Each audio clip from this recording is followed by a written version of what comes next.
وهنا سأذكر حديثا أمر محمد عليه الصلاة والسلام أن يتعلمه كل محزون وكل مهموم، وأقسم بجلال الله إن هذا الحديث من دعا الله بهذا الدعاء وهو صادق يتصور ويتمثل ما يدعو به، إن الله جل وعلا يرفع عن قلبه الهم ويرفع عن قلبه الغم ويجعله أسعد خلق الله حتى والبلايا تصب عليه.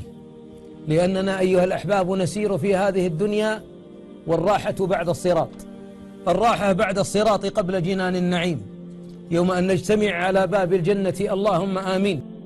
هنيئا لأهل المصائب يوم أن يغبطهم أهل الموقف.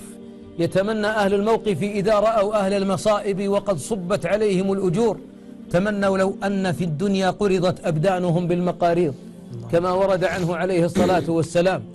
يقول عليه الصلاة والسلام في حديث يرويه الإمام أحمد عن ابن مسعود رضي الله عنه: ما أصاب عبدا هم أو حزن ثم قال اللهم إني عبدك ابن عبدك ابن أمتك ناصيتي بيدك ماض في حكمك عدل في قضاؤك أسألك بكل اسم هو لك سميت به نفسك أو أنزلته في كتابك أو علمته أحدا من خلقك أو استأثرت به في علم الغيب عندك أن تجعل القرآن العظيم ربيع قلبي ونور صدري وجلاء همي وذهاب حزني. حق على الله من قال هذا الدعاء إلا أذهب الله همه وأبدله فرحا.